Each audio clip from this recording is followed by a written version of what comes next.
The morning sun filtered through the thick leaves of the ironwood tree, casting dancing shadows on the forest floor below. High in the branches, Tai-Ho sat perfectly still. His silver fur caught the light as he watched the strange creatures far beneath him. They called themselves humans, and they had been on his world for 6 months now. Tai-Ho had been watching them every day. It was his job. The Keth Conclave had chosen him because he was patient and quiet. He could sit in the trees for hours without moving, observing everything that happened below. The other Keth called the humans soft skins, and most thought they would not survive long on Verdania. The human settlement spread out below him like a small village. 37 of them had survived the crash of their ship. Tai-Ho had watched them bury their dead in the first weeks. He had seen them cry and argue and almost give up, but they had not given up. They had kept working. Their leader was a man named Minho. Tai-Ho had learned his name by listening to the humans talk to each other. Minho was not the biggest or the strongest of the humans, but the others followed him. He had dark hair and serious eyes, and he worked harder than anyone else. Tai-Ho had noticed that Minho often forgot to eat when he was solving problems for his people. From his tree, Tai-Ho could see everything the humans had built. They had made shelters from pieces of their crashed ship and wood from the forest. Shelters were not pretty, but they kept the rain out. They had cleared a space for growing food, though the plants they brought from their world grew slowly in Verdania soil. They had built a wall of sharp sticks around their camp to keep out the night hunters. The humans were noisy and clumsy compared to the Keth. They talked too much and moved too heavily through the forest. But they never stopped trying to improve their situation. Every day they made something new or fixed something that was broken. Tai-Ho found this interesting, though he would never admit it to the other Keth. This morning, Minho was working on their water system again. The humans had built pipes from metal pieces to bring clean water from the stream to their camp. But the pipes broke often, and Minho spent much time fixing them. He was lying on his back under one of the pipes now, his hands covered in mud and rust. "Jisoo, hand me the smaller wrench," Minho called out. A woman with short black hair brought him a tool. Jisoo was Minho's second in command. She was smart and brave, and she helped keep the group organized when Minho was busy with other problems. "The pressure is still too low," Minho said, sliding out from under the pipe. "We need to find a way to get the water higher up the hill." "What about using the old engine parts?" Jisoo suggested. "We could build a pump." Minho nodded. "Good idea. But we need to be careful with the power cells. We only have 3 left." Tai-Ho Listened to their conversation with interest. The humans were always thinking of new ways to use their limited resources. The Keth had plenty of everything they needed, but these humans had almost nothing and still found ways to survive. In the distance, Tai-Ho could hear the sounds of other humans working. Some were tending to their small garden. Others were repairing the wall around their camp. A few were cleaning their weapons, preparing for the night hunters that would come when the sun went down. The humans had learned quickly about Verdania's dangers. The night hunters were fast and deadly, with claws that could cut through metal. Most animals on other worlds would run from such predators, but the humans had decided to fight. They had made weapons from parts of their ship and learned to work together like a pack. Many nights, Tai-Ho had watched them defend their camp with courage that surprised him. But the humans had other problems besides predators. Their food was running low. Some of them were getting sick from eating the wrong plants. Their equipment was breaking down, and they had no way to fix everything. Tai-Ho could see the worry in their faces, even when they tried to hide it. Still, they did not give up. Every morning they woke up and went back to work. Every evening they gathered together to share their food and talk about their problems. Took care of their sick and weak. They made plans for the future, as if they were certain they would survive. Tai-Ho finds this behavior puzzling, he said to himself in the Keth language. If a situation was hopeless, they would accept it and find a dignified way to end their suffering. But humans seemed to think no situation was truly hopeless. As the day grew warmer, Tai-Ho shifted slightly on his branch.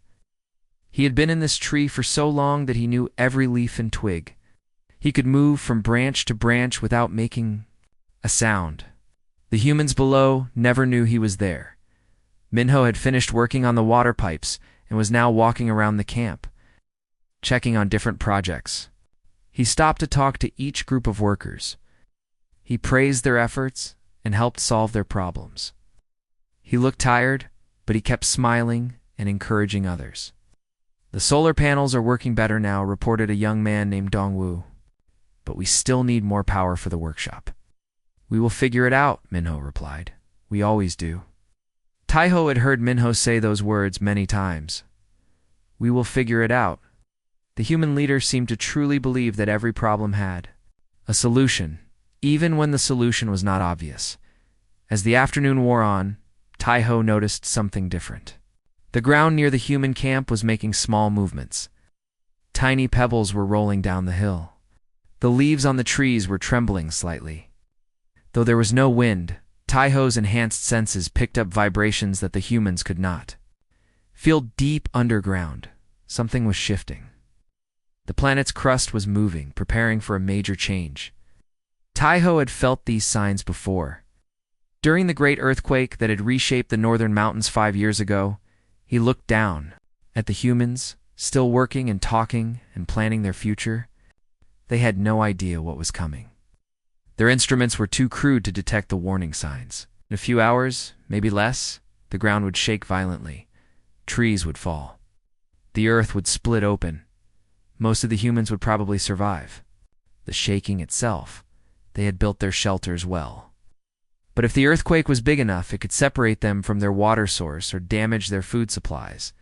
It could destroy the wall that protected them from night hunters.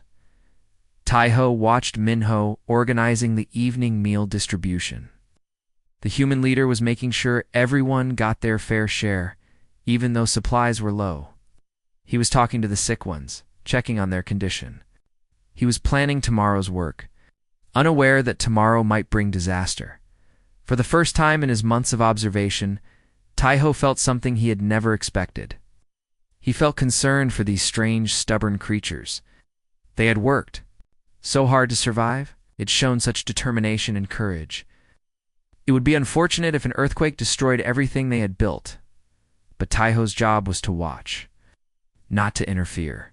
The Keth Conclave had been very clear about this. He was to observe and report nothing more.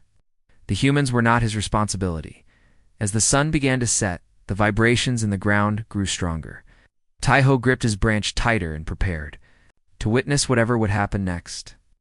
Below him, the humans were lighting their evening fires, gathering for their daily meal, completely unaware that their world was about to change forever. The earthquake struck just as the humans were finishing their dinner. The ground shook like an angry beast. Taiho held tight to his branch as the massive ironwood tree swayed back and forth. Below him, the human camp erupted in chaos. People screamed and ran as their shelters collapsed. Metal pipes burst and sprayed water everywhere. The carefully built wall of sharp sticks fell down like broken toys. The earthquake lasted only 2 minutes, but it felt like forever. When the shaking finally stopped, Taiho looked down at the destruction, where the human settlement had been. There was now a deep crack in the earth. The crack was 20 feet wide and stretched across the entire camp like a giant wound. On one side of the crack, most of the humans were gathering together. They looked scared and confused, but they were alive. Jusu was shouting orders, trying to organize them. Some were injured, but they were helping each other. On the other side of the crack, Taiho could see only one human. It was Minho, the human leader, was trapped under a pile of twisted metal and fallen trees. Part of their main shelter had collapsed on top of him. Taiho could see Minho's arms moving, but his legs were completely buried. Dark red blood was spreading on the ground around him. "Minho," Jisu's voice carried across the crack. "Can you hear me?" "I'm here," Minho called back, but his voice was weak. "I'm stuck, but I'm alive." Taiho could see the problem immediately. The crack was too wide for the humans to jump across. They had no ropes long enough to reach the other side. Their equipment for climbing was buried under the rubble. Even if they could get across, they would need many people to lift the heavy debris off their leader. "We're going to find a way to get to you," Jisu shouted. "Just hold on." "Take care." Of the others first, Minho replied. Make sure everyone is safe. Even trapped and injured, the human leader was thinking about his people before himself. Taiho found this both admirable and foolish. A wise leader would demand rescue first, then worry about others. From his high position, Taiho could see what the humans could not. The crack extended far beyond their camp. To the north, it disappeared into the thick forest. To the south, it cut through the hills like a knife. The humans would need to walk many miles to find a place narrow enough to cross. Minho was trying to free himself, pushed against the metal beam that pinned his legs, but it was too heavy. Ah! Each effort made him weaker. Blood was flowing from cuts on his head and arms. His breathing was getting shallow and fast. The water pipes are broken, one of the humans on Jisu's side reported, and the food storage is damaged. We'll deal with that later, Jisu said. Right now, we need to get to Minho. She was looking at the crack, trying to judge if they could climb down one side and up the other. But the walls were steep and crumbling. Rocks kept falling into the darkness below. It would be very dangerous. Maybe we can use the metal sheets. To build a bridge, suggested Dongwu. Not long enough, Jisu replied. And we don't have anything to anchor it with. Taiho watched as the humans tried different ideas. They were smart and creative, but they were also panicking. They could see their leader getting weaker, and they were running out of time. The sun was getting lower in the sky. Soon it would be dark, and the night hunters would come. The humans' protective wall was destroyed. Their weapons were scattered under the rubble. They would be easy prey for the creatures that hunted after sunset. Min-Oh seemed to realize this too. Xu, he called out. You need to move the group to higher ground. Out. Find shelter before dark. We're not leaving you, she replied firmly. That's an order, Minho said, using his military commander voice. You're in charge now. Keep everyone safe. Jisu was quiet for a moment. Taiho could see her struggling with the decision. To save her leader, but she also knew he was right. The group needed protection, and they were running out of time. We'll set up a temporary camp on the hill, she finally said. But we're coming back for you in the morning. Of course you are, Minho said, though his voice was getting weaker. You're too stubborn to give up. As the other humans began to move away, Taiho noticed something else. The metal beam pinning Minho's legs was not just heavy, it was also pressing. Down on his chest, making it hard for him to breathe. The human leader was trying to hide it, but he was in serious pain. Minho waited until the other humans were far enough away, then he let out a groan of pain. He tried again to push the beam off himself, but he was too weak. His hands were shaking from the effort. Come on, Minho whispered to himself. Think there has to be a way. He looked around for something he could use as a lever. There were some smaller pieces of metal nearby, but nothing long enough or strong enough to move the beam. To drag himself backward, but the beam had him pinned tight. Taiho found himself leaning forward on his branch, watching the humans struggle with growing interest. Most creatures would have given up by now, or at least started calling for help. But Minho kept trying to solve his problem. The human leader pulled a piece of sharp metal from the rubble and started digging at the ground around his legs. Maybe, if he could make the hole deeper, he could slide out from under the beam. It was a long shot, but it was something to try. As Minho worked, he talked to himself. Okay, if I can move this rock and dig out some of the dirt here, maybe I can create enough space. He was planning each step carefully, like he was working on one of his engineering projects. The digging was slow and painful. Minho's hands were already cut and bleeding, and the sharp metal made new wounds, but he kept working.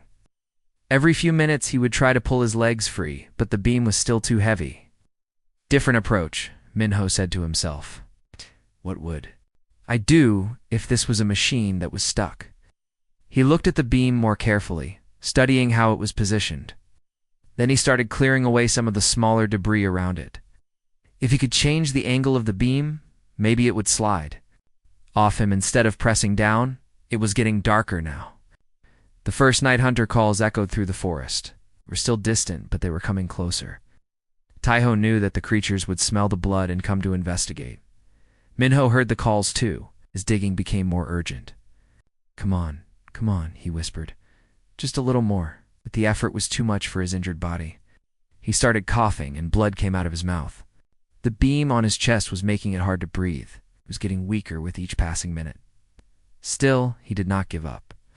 Even when his hands were too weak to hold the metal tool, he kept trying to dig with his fingers. Even when his vision started to blur, he kept working on his plan to escape. My people need me, he said quietly. I can't give up on them. The night hunter calls were getting closer now. Tai-Ho could hear them moving through the forest, following the scent of blood. Soon they would reach the ruined camp. Minho heard them, too. He stopped digging and lay still, listening. Then he started looking around for anything he could use as a weapon. If he could not escape, at least he could try to fight, but there was nothing within reach that would stop a night hunter. The creatures were fast and strong, with claws that could cut through metal. An injured human had no chance against them. Tai-Ho gripped his branch tighter as he watched the human leader prepare to face certain death. Minho was arranging the small pieces of metal around him, creating what little defense he could. He was not crying or begging for help. He was planning to fight until the end.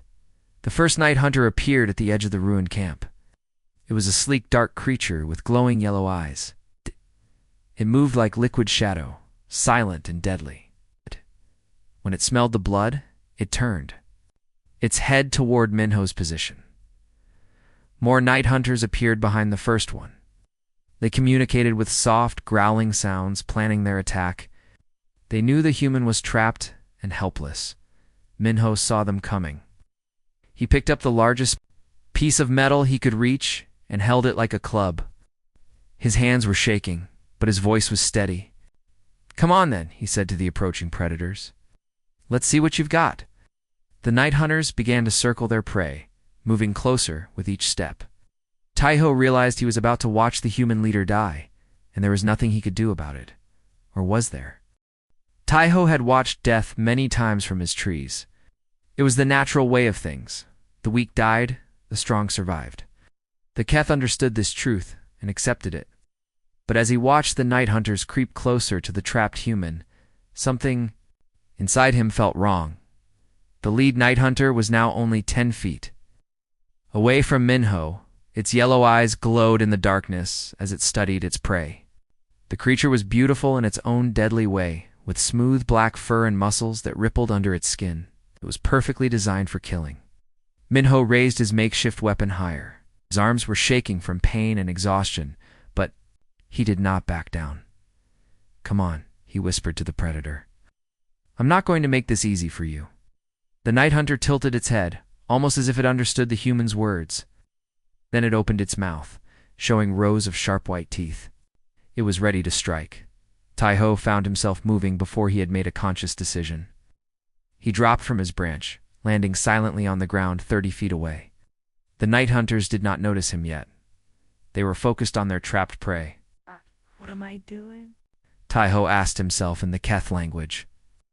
This went against everything he had been taught. Keth were observers, not participants. They did not interfere with natural processes. They certainly did not risk their lives for alien creatures. But Tai-Ho kept moving forward, pulled out his plasma blade, a weapon that all Keth scouts carried. The blade hummed to life, casting a blue glow in the darkness. Now the night hunters noticed him. The lead hunter turned away from Minho and focused on this new threat. It had never seen a Keth before, but it recognized danger when it saw it. The creature let out a low growl, warning the others. Hey, Tai-Ho called out in the human language, his translator device making his words understandable. Over here. Minho's eyes went wide when he saw the 7-foot-tall alien with silver fur and glowing blue weapon. What the hell? He whispered. Night Hunter charged at Tai-Ho with incredible speed. But Tai-Ho was faster. He sidestepped the attack and brought his plasma blade down in a smooth arc. The blade cut through the creature's shoulder, and it howled in pain as it stumbled past him. The other night hunters spread out, trying to surround Tai-Ho. There were 4 of them now, all focused on the alien who had wounded their leader. They moved with pack intelligence, coordinating their attacks. Tai-Ho spun his blade in a defensive pattern, keeping the creatures at bay. He was skilled in combat, but for night hunters were dangerous even for a Keth warrior. He had to protect. The injured human behind him, which limited his movement, 2 hunters attacked from different sides at the same time. Tai-Ho managed to wound one with his blade, but the other's claws raked across his arm, tearing through his fur and leaving 3 deep cuts. He ignored the pain and kept fighting. "Who are you?" Minho called out from behind him. "Someone who makes poor decisions," Tai-Ho replied, dodging another attack. "Stay quiet and let me work." The fight continued for several minutes. Tai-Ho's superior reach and energy weapon gave him an advantage, but the night hunters were persistent and clever. They kept trying to get past him to reach the easier prey. Finally, Tai-Ho managed to seriously wound 2 of the creatures. The pack leader made a decision to retreat. It called to the others with a series of short barks, and they melted back into the darkness. They would find easier prey elsewhere. Tai-Ho stood still for a moment, breathing hard. His arm was bleeding, and he had several other minor injuries. But he was alive, and so was the human. "Thank you," Minho said quietly. "But I have to ask, what are you? And why did you help me?" Tai-Ho turned to look at the trapped human, up close. He could see that Minho's condition was worse than he had thought. The man's face was pale, and he was breathing with difficulty. The beam across his chest was slowly crushing him. "I am Keth," Tai-Ho said, putting away his plasma blade. "My name is Tai-Ho. I have been watching your people for many months." "Watching us?" Minho's voice was weak, but curious. "From where?" "From the trees," Tai-Ho replied. "It is my job to observe and report, nothing more." "But you saved me," Minho pointed out. "That's more than just observing." Tai-Ho knelt down beside the trapped human. The metal beam was indeed very heavy, but not too heavy for Keth's strength. "Yes," he said simply. "I broke my orders." "Why?" It was a good question. Tai-Ho was not sure he had a good answer. "Your people interest me," he said finally. "You do not give up, even when you should." Ouch. "It would be unfortunate if you died here." Minho managed a weak smile. "Well, I appreciate the sentiment, but I'm pretty stuck here. That beam is too heavy for me to move." Tai-Ho studied the situation. The beam was positioned at an angle, with one end resting on a pile of rubble. If he could lift the other end high enough, the human might be able to slide out. "I am stronger than you," Tai-Ho said. "I may be able to lift this." "You would do that?" Minho asked. "You've already saved my life once tonight." "Your people need you," Tai-Ho replied. "I have watched them. They follow you because you solve their problems. Without you, they may not survive." Tai-Ho gripped the beam with both hands and lifted. His muscles strained against the weight, but slowly the beam rose. "Now," he said through gritted teeth. "Move." Minho tried to pull himself backward, but his legs would not work properly. Beam had damaged them badly. He used his arms to drag himself, inch by painful inch, out from under the weight. "Almost there," Tai-Ho said, his voice tight with effort. The beam was getting heavier as he tired. Finally, Minho was clear. Tai-Ho let the beam drop with a loud crash. He sat back on his heels, breathing hard from the exertion. "My legs," Minho said, looking down at his lower body. "I can't feel them." Examined the human's injuries. Both legs were badly crushed, and there were signs of internal bleeding. "You're seriously injured," he said. "You need medical attention from your people." "They're on the other side of the crack," Minho replied. "And I don't think I can walk." Tai-Ho looked across the wide crack that split the camp. The human was right. Even if his legs were working, the gap was too wide to cross. And in his current condition, Minho would never make it. "How far is it to reach your people by going around?" Tai-Ho asked. "Maybe 60 miles, Minho said. "Through rough terrain?" "It would take days, even for someone who wasn't injured." Tai-Ho was quiet for a long moment. He had already broken his most important rule by interfering. He had fought night hunters to save an alien life. His people would be furious if they found out, but the human would die if left here. And Tai-Ho had not saved him just to watch him die slowly from his injuries. "I can carry you," Tai-Ho said finally. Minho stared at him. You would do that? Carry me 60 miles? I am strong, Taiho said, and I know the terrain. But the journey will be dangerous. There are more night hunters and other predators. I will need to travel without rest. Why would you risk that? For me? Minho asked. You barely know me? Taiho considered the question. The logical answer was that he should not risk it. The human was not his responsibility. But there was something about Minho's determination, his refusal to give up even when trapped and dying, that had impressed him. You care about your people. More than yourself, Taiho said. That is worthy of respect. So do you, apparently, Minho replied. You're risking everything to help someone you don't even know. Perhaps we are both fools, Taiho said. Despite his pain, Minho laughed. Maybe. But thank you for being a fool.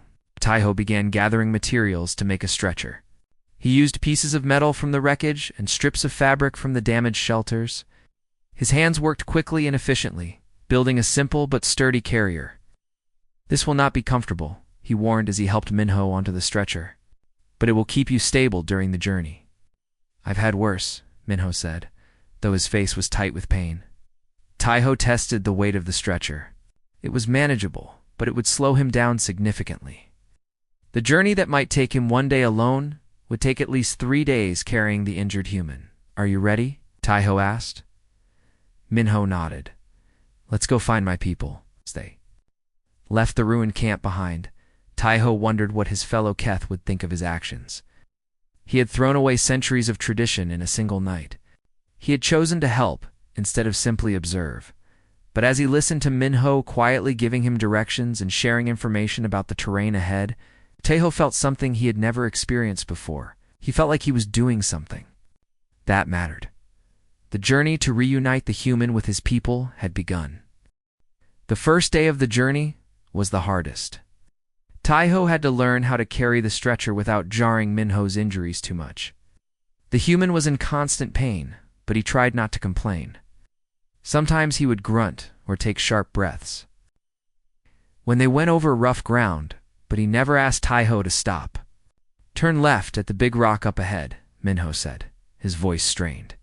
There's a stream we need to cross. Taiho adjusted his grip on the stretcher and continued walking. His shoulders were already aching from the weight, but he was determined to keep going. The Keth were built for endurance, and he could travel for days without rest if necessary. How do you know this area so well? Taiho asked as they walked. I scouted it when we first arrived, Minho replied. Always good to know your surroundings. It's basic military training. You were a soldier? Engineer in the military? Minho said. I built things and fixed things. Sometimes I had to blow things up too. They reached the stream and Taiho carefully waded across. The water was cold and fast-moving, but it only came up to his knees. He made sure to keep the stretcher level so Minho would not slide off. You're good at this, Minho observed. Carrying people, I mean. I have never carried anyone. Before, Taiho admitted, but I am learning. As they continued through the forest, Minho began to tell stories. He talked about his childhood on Earth, about the war that had forced his people to leave their home planet, about the journey through space to find a new world to live on. We were supposed to land on a planet called New Haven, Minho said. Something went wrong with our navigation system. We ended up here instead. Do you regret it? Taiho asked. Minho was quiet for a moment. Ask me again when we're all safe and settled. Right now, I'm just focused on keeping everyone alive. They walked through the day and into the evening. Taiho's night vision was much better than a human's, so he could continue even after the sun went down. But he could tell that Minho was getting weaker. The human's breathing was becoming more shallow, and he was talking less. We need to find shelter, Minho said as they entered a rocky area. The night hunters ranged through here. Taiho found a small cave, hidden behind some fallen rocks. It was not large, but it would protect them from predators. We carefully moved Minho inside and set down the stretcher. How are you feeling? Taiho asked like I got hit by a truck. Minho replied with a weak smile. But I'm still here. Taiho examined Minho's injuries in the dim light. The human's condition was not improving. If anything, he looked worse than before. His face was very pale, and there were dark circles under his eyes. "You need water," Taiho said. He had brought some from the stream, carrying it in a container. He had made from metal scraps. Minho drank slowly, his hands shaking. "Thank you," he whispered. They heard howling in the distance. The night hunters were active again, searching for prey. Taiho moved to the cave entrance and listened carefully. The sounds were not close, but they were getting closer. "Tell me about your people," Minho said quietly. "The Keth, I mean?" "Die." Settled back against the cave wall. "We are observers," he said. "We watch other species and learn from them. Do not interfere." "But you interfered with me." "Yes," Taiho said simply. "I broke our most important rule." Why Taiho thought about the question? He had been asking himself the same thing since the moment he dropped from his tree. "Your people fascinate me," he said finally. "You never give up, even when you should, even when it would be easier to quit." "Sometimes giving up is not an option," Minho replied. "When other people depend on you, you have to keep going." "Is that why you became a leader?" "I didn't choose to be a leader," Minho said. "It just happened. When the ship crashed, someone had to take charge. Someone had to make the hard decisions. And you volunteered?" "I was the ranking officer who survived," Minho said. "It was my duty." They talked through the night, sharing stories and learning about each other's cultures. Taiho learned that humans valued loyalty and sacrifice above almost everything else. Minho learned that the Keth prized patience and wisdom. "Now my people will not understand what I have done," Taiho said as dawn approached. "They will see it as a betrayal of our traditions." "Sometimes traditions need to be broken," Minho replied. "Sometimes doing the right thing is more important than following rules." On the second day, they encountered their first serious danger. A pack of shadow stalkers picked up their scent and began following them. These creatures were different from night hunters. They were smaller but faster, and they hunted in larger groups. Taiho could hear them moving through the trees. Keeping pace with him as he carried Minho, there were at least 6 of them, maybe more. They were waiting for the right moment to attack. "We have company," Taiho told Minho. "I can hear them," Minho replied. Ow. "They're smart. They're waiting for us to get tired." "I'm not tired yet," Taiho said, though his shoulders were burning from carrying the stretcher for so long. "There's a narrow canyon ahead," Minho said. "If we can get through it, they'll have to attack us from the front instead of surrounding us." Double quotes Taiho picked up his pace, heading for the canyon. The shadow stalkers seemed to sense what he was doing. They began to close in, preparing for their attack. The canyon was just 50 yards away when the first shadow stalker broke cover. It leaped from a tree branch, aiming for Taiho's back. But Taiho had been expecting the attack. He spun around, using the stretcher as a shield. The creature crashed into it instead of him. The impact knocked Minho to the ground, and he cried out in pain. Taiho quickly drew his plasma blade and faced the approaching pack. He had to protect the injured human while fighting off 6 predators. "Can you move?" Taiho asked Minho. "Not well," Minho replied through gritted teeth, "but I can shoot." Taiho was surprised to see that Minho had somehow managed to grab a small energy weapon from the stretcher. It was a simple pistol, probably taken from their crashed ship, I thought. "You could not feel your legs," Taiho said. "I can't," Minho replied, "but my arms still work fine." The shadow stalkers attacked in waves. Taiho fought with his blade while Minho provided covering fire with his pistol. The human's aim was remarkably good, even while lying on the ground and wounded. "Left side," Minho called out, shooting at a shadow stalker that was trying to flank them. "Got it," Taiho replied, spinning to meet another attack. The fight lasted only a few minutes, but it felt much longer. When it was over, 3 shadow stalkers were dead, and the others had fled. Taiho was breathing hard, and he had several new cuts on his arms and legs. "Nice shooting," he told Minho. "Nice blade work," Minho replied. "We make a good team." Made it through the canyon without further trouble. On the other side, the terrain opened up into rolling hills. Taiho could see smoke in the distance, rising from what he hoped was the human camp. "How much farther?" he asked. "Maybe 20 miles, Minho said. His voice was very weak now. "Taiho, I need to tell you something." "What?" If I don't make it, you need to help my people. They're good people, but they're not prepared for this world. They need someone who understands the dangers. You will make it, Taiho said firmly. I did not carry you this far to let you die now. Promise me, Minho insisted. Promise you'll help them. Taiho was quiet for a moment. If he made this promise, he would be committing to something much bigger than just saving one human. He would be pledging to help an entire group of aliens survive on his world. I promise, he said finally. On the third day, Taiho was running on pure determination. He had not slept in 3 days, and his body was screaming for rest. But he could see the human camp now, just a few miles away. We could see the smoke from their fires and the movements of people. Minho was barely conscious.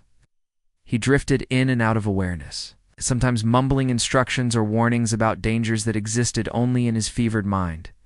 Taiho was very worried about him. The human had lost a lot of blood, and his injuries were getting worse. Almost there, Taiho whispered, more to himself than to Mina. As they approached the camp, Taiho could see humans moving around. Some were standing guard, others were working on repairs. They all looked tired and worried. They were clearly still dealing with the damage from the earthquake. Then one of the guards spotted them. A woman with short black hair, the one Taiho remembered as Jisoo, came running toward them. Minho, she called out. Out. You're alive. But when she saw the giant alien carrying her leader, she stopped running. Her hand went to her weapon. Who are you? She demanded, pointing her gun at Taiho. What have you done to him? I saved him, Taiho replied, carefully setting down the stretcher. He is badly injured. He needs medical attention. Other humans were gathering now, all of them armed and suspicious. Taiho found himself surrounded by weapons pointed at him from all directions. It's okay, Minho said weakly, opening his eyes. He's a friend. He saved my life. But the humans were not ready to trust a 7-foot-tall alien, even if their leader vouched for him. The tension in the air was thick as everyone waited to see what would happen next. Taiho stood very still as the humans surrounded him with their weapons. He understood their fear. He was a stranger from an alien species, and he was much larger and stronger than they were. But he was also exhausted from 3 days of travel, without sleep, and he had just delivered their leader back to them. Lower your weapons, Minho said, his voice weak but clear. This is Taiho. He carried me 60 miles to get here. Jisoo kept her gun pointed at Taiho, but she knelt down beside Minho to check his condition. You look terrible, she said. What happened to your legs? Crushed in the earthquake, Minho replied. I can't feel them anymore. We need to get you to medical immediately, Jisoo said. She looked up at the other humans. Yuna, bring the medical kit. Dongwoo, help me move him. As the humans worked to help their leader, Taiho took a step back. He had done what he promised. He had brought Minho to safety. Now he should leave and return to his people. But as he turned to go, Minho called out to him. Taiho, wait. It are safe now, Taiho said. My task is complete. No, it's not, Minho said. We need to talk. Jisoo was still suspicious. Minho, we don't know anything about this creature. It could be dangerous. He's not dangerous, Minho insisted. He saved my life. He fought off night hunters and shadow stalkers to protect me. If he wanted to hurt us, he could have done it already. Yuna arrived with the medical kit. She was a small woman with gentle hands and worried eyes. She had been a nurse before the humans left Earth, and she was the closest thing they had to a doctor. His pulse is weak, she said after examining Minho. He's lost a lot of blood and he may have internal injuries. We need to get him to the medical tent right away. As they moved Minho, he gestured for Taiho to follow. Please, he said. Ow. I need to tell you something important. Against her better judgment, Jisoo allowed the alien to come with them, but she kept her weapon ready, and she made sure other guards were nearby. The medical tent was one of the few structures that had survived the earthquake. It was made from pieces of the crashed ship, with equipment salvaged from the medical bay. Yuna worked quickly to stabilize Minho's condition. You need surgery, she told him, but I don't have the right equipment. The best I can do is stop the bleeding and give you something for the pain. Do what you can, Minho said. Then he looked at Tai-ho. Can you tell me about your people? Are there others like you watching us? Tai-ho nodded. The Keth Conclave has many observers. We study different species to learn from them. What have you learned from us? That you are more resilient than we expected, Tai-ho said honestly. Most species would have given up by now. But you keep fighting, keep trying to survive. Jisoo was listening to their conversation while she helped Yuna with the medical work. How long have you been watching us? She asked. Since you arrived, Tai-ho replied. It is my job to observe and report on your activities. And what do you report? Jisoo's voice was sharp with suspicion. Oh, that you are struggling but determined, Tai-ho said. That you work together well, that you care for your weak and injured. That unusual? Minho asked. Very unusual, Tai-ho said. Most species abandon their weak when resources are scarce.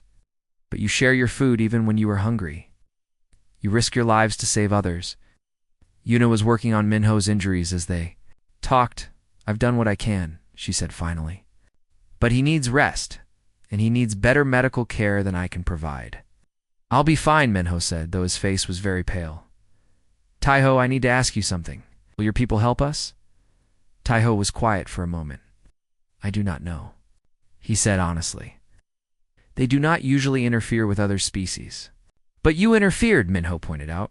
You saved me. And for that, I will be in trouble with my people, Tai-ho said. They will not understand why I broke our laws. Then why did you do it? Tai-ho looked at the humans gathered around their injured leader. They were all tired and worried, but they were working together to help him. Even Jisoo, who clearly did not trust Tai-ho, was helping to save the man he had brought to them. Because it was right, he said finally. Your people are worth saving. Over the next few hours, Tai-ho learned more about the human situation. The earthquake Had damaged their water system and destroyed much of their food storage. Several people had been injured, and their defenses were weakened. They were in a desperate situation. We've been talking about trying to repair the ship, Dongwoo told Minho. Maybe we can get the engines working again. The damage is too extensive, Minho replied. We need parts we don't have and tools we can't make. Then what do we do? Jisoo asked. Minho looked at Tai-ho. That depends on whether we can make friends with the locals. I am just one Keth, Tai-ho said. I cannot speak for my people. But you could try, Minho said. You could explain to them that we're not a threat. We just want to survive. Before Tai-ho could answer, they heard a sound that made his blood run cold. It was the call of a Keth patrol, echoing through the forest. His people had found him. Is that? Jisoo asked, reaching for her weapon. My people, Tai-ho said. They have come looking for me. The Keth patrol emerged from the forest like silver ghosts. There were 3 of them, all wearing the dark uniforms of the Keth military. Their leader was a female named Bora, who had been Tai-ho's friend before he broke their laws. Tai-ho, she called out in the Keth language. You have shamed us all. The humans could not understand her words, but they could hear the anger in her voice. They raised their weapons again, preparing for a fight. Stay back, Tai-ho told the humans. Let me handle this. He walked toward the Keth patrol, keeping his hands visible and non-threatening. Bora, he said, can explain. You can explain to the Conclave, she replied coldly. You will come with us now, and you will face judgment. For your crimes? What crimes? Tai-ho asked. I saved a life. You interfered with natural selection, Bora said. You broke our most sacred law. These soft skins were meant to die, and you prevented it. They are not soft skins, Tai-ho said. They are humans, and they are stronger than you think. Are weak and short-lived, Bora replied. They do not belong on our world. This is not our world, Tai-ho said. We are observers, not owners. The argument continued in the Keth language, but the humans could see that it was getting heated. Minho tried to sit up, despite his injuries. Tai-ho, he called out. What are they saying? They want me to come with them? Tai-ho replied. Say I have committed crimes by helping you. And what will you do? Tai-ho looked at the humans, then at his own people. He had a choice to make. He could go with the Keth patrol and face punishment for his actions, or he could stay and continue to help the humans, but become an outcast from his own species. I will stay, he said firmly. These people need help, and I promise to provide it. Bora's eyes widened in shock. You would choose aliens over your own people? I choose what is right, Taiho replied, and helping those in need is always right. Keth patrol leader raised her weapon. Then you are no longer Keth, she said. You are an outcast and a traitor. So be it, Taiho said. The confrontation was interrupted by the sound of engines in the sky. Everyone looked up to see ships descending from the clouds. But these were not Keth ships, or human vessels, with the same design as the crashed ship. It's a rescue fleet, Dongwu said excitedly. They found us. But the Keth patrol was not happy about this development. More humans meant more complications. Bora spoke quickly into her communication device, calling for reinforcements. This is getting out of hand, Jisoo said. Taiho, can you talk to your people? Can you prevent a war? Taiho looked at the approaching human ships, then at the Keth patrol, preparing for battle. He had saved one human life, but now he might have started a conflict between two species. I will try, he said, but I may have already done too much damage. The first human ship was landing now, and armed soldiers were emerging from it. On the other side, Taiho could see more Keth warriors approaching through the forest. The price of his compassion was becoming clear. In trying to save one life, he might have put many lives at risk. The tension in the air was thick as both species prepared for battle. Human soldiers took defensive positions around their landing ships, while Keth warriors moved through the forest like silver shadows. In the middle of it all, Taiho stood between two worlds, trying to prevent a war. Nobody move, Minho called out from his stretcher. Despite his injuries, his voice carried the authority of a military commander. Everyone stay calm and lower your weapons. The humans hesitated, looking between their injured leader and the approaching aliens. The Keth patrol kept their weapons ready, waiting for orders from Bora. Taiho, Minho said. Can you translate for me? I want to speak to their leader. Taiho nodded and activated his translator so both species could understand. The human leader wishes to speak, he announced. A tall human with gray hair and military insignia stepped forward from the rescue ships. I am Captain Sang-jin of the UES Horizon, he said. We've been searching for survivors from the colony ship Terra Nova. I am Bora of the Keth Conclave, the alien patrol leader replied through Taiho's translator. You are trespassing on our world. We're here to rescue our people, Captain Sang-jin said. We have no intention of staying. Your people have been here for months, Bora said. They have built structures and altered our environment. This is interference. Minho struggled to sit up, supported by Yuna. Captain, these people have been watching us since we arrived. But one of them, Taiho, saved my life. He carried me for 3 days to bring me back to my people. Captain Sang-jin looked at Taiho with new interest. You saved one of our people? I did what was necessary, Taiho replied. Your leader was trapped and would have died without help. And for this, he has been cast out by his own people, Minho added. He gave up everything to help us. Bora's expression was cold. He broke our most sacred laws. He interfered with natural selection. He chose aliens over his own kind. He chose compassion over indifference, Minho replied. That's the mark of a good person in any species. The standoff continued for several minutes. Both sides were armed and ready to fight, but neither wanted to start a war. Finally, an older Keth emerged from the forest. He was wearing robes instead of military armor, and he carried himself with the dignity of age and wisdom. I am Elder Kyung of the Keth Conclave, he said. I've come to speak with the humans. Bora was surprised to see the elder, Young Wai. Are you here? This is a military matter. This is a matter of first contact, Elder Kyun replied. It requires diplomacy, not weapons. The elder approached the human group, his eyes studying them with curiosity. I have read Taiho's reports. About your species. You are quite different from what we expected. How so? Captain Sang-jin asked. You are more resilient, Elder Kyung said. More cooperative. Most species we observe fall apart under pressure. No, but you work together, support each other, sacrifice. For the common good. We do what we have to do to survive, Minho said. That's what any intelligent species would do. No, Elder Kyung said. Most species abandon their weak when resources are scarce. But you share your food even when you are hungry. You risk your lives to save others. This is unusual. It's called humanity, Jisoo said quietly. Taking care of each other is what makes us human. Elder Kyung nodded slowly. And Taiho has learned. This from you. He has become more human in his thinking. Is that why he's being punished? Captain Sang-jin asked. For learning compassion? The Keth have always been observers, Elder Kyun explained. We watch other species but do not interfere. This has been our way for thousands of years. But watching isn't enough sometimes, Minho said.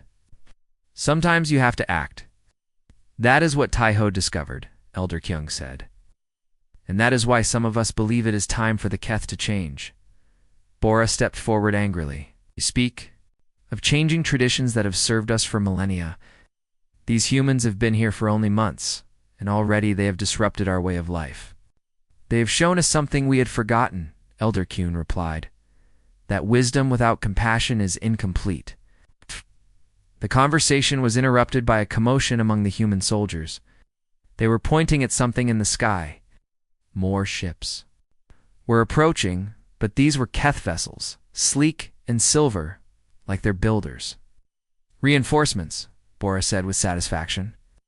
Now we will resolve this properly. But Elder Kyung looked pleased rather than concerned. Those are not military ships, he said. They are diplomatic vessels. The conclave has decided to open formal communications with humanity. Captain Sang-jin looked confused. I don't understand. I thought your people wanted us to leave. Some do, Elder Kyung admitted. But others have been impressed by your resilience and cooperation. They want to learn more about you. And what about Taiho? Minho asked. What happens to him, Elder? Kyung looked at the young Keth, who had started this whole situation. Taiho has shown us that sometimes our old ways need to be examined. He will not be punished. Instead, he will be our first ambassador to humanity. Bora could not believe what she was hearing. You would reward him for breaking our laws? I would recognize him for showing us a better way, Elder Kyun said firmly. The Keth have spent so long observing life that we forgot how to participate in it. Over the next few hours, the situation began to calm down. The Keth diplomatic ships landed near the human vessels, and representatives from both species began to talk. It was awkward at first, with lots of misunderstandings and cultural differences. But gradually, they began to find common ground, Captain. Sung-jin met with the Keth diplomats to discuss the future of human settlement on Verdania. The humans needed a place to live, and the Keth had a world that was large enough for both species. We could establish a small colony, Captain Sang-jin suggested. Somewhere that wouldn't interfere with your people's activities that might be acceptable, Elder Kyung said. But there would need to be rules, agreements about how our species interact. We understand, Captain Sang-jin said. We don't want to cause problems. We just want a place to live in peace.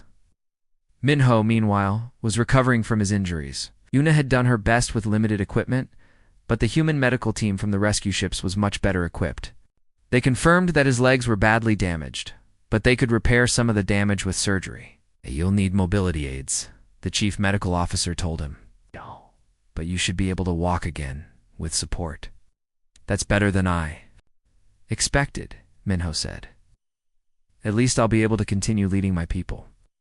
Taiho spent time with both groups, helping to translate and explain cultural differences.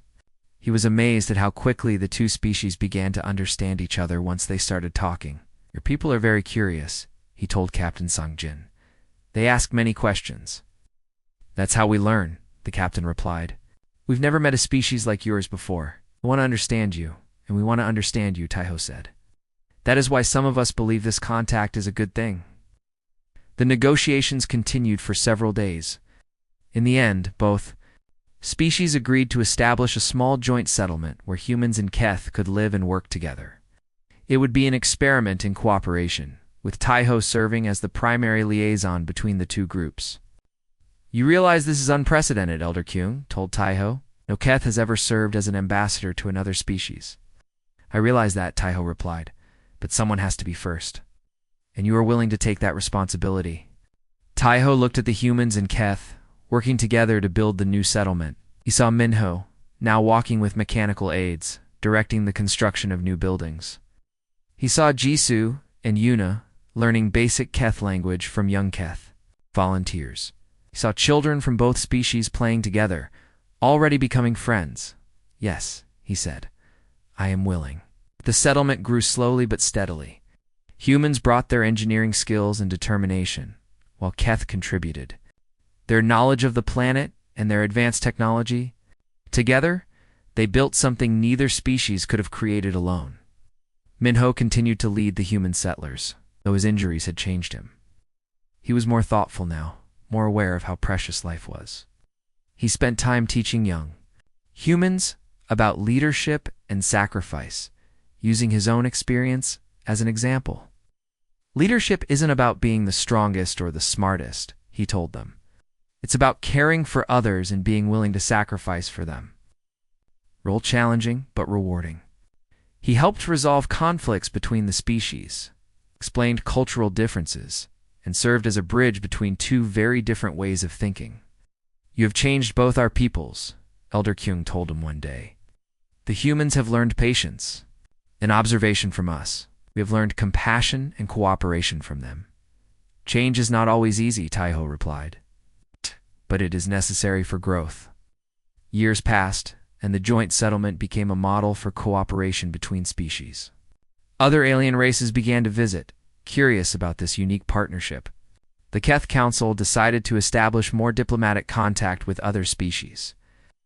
Ending their long isolation, Minho eventually retired from active leadership, but he remained an advisor to the settlement. He often sat with Taiho in the evenings, watching the mixed community they had helped create. Do you ever regret it? Minho asked one day. Is giving up your old life to help us? Taiho considered the question. He thought about his comfortable life in the trees, observing without participating. Then he looked at the bustling settlement, full of humans and Keth working together, learning from each other, building a future neither could have imagined alone. No, he said finally. I have never regretted it. You taught me that sometimes the best way to observe life is to participate in it. And you taught me that help can come from the most unexpected places, Minho replied. That friendship can bridge any gap even between species. As the sun set over their shared world, both beings reflected on the journey that had brought them together. It had started with observation from the trees, continued with a desperate rescue, and ended with the creation of something entirely new. Neither of them knew it then, but their friendship would become the foundation for a new era of cooperation between species. The wildcat, who had observed from the trees, and the broken human he had carried to safety, had changed the course of history for both their peoples. And in the end, that was the most human thing of all.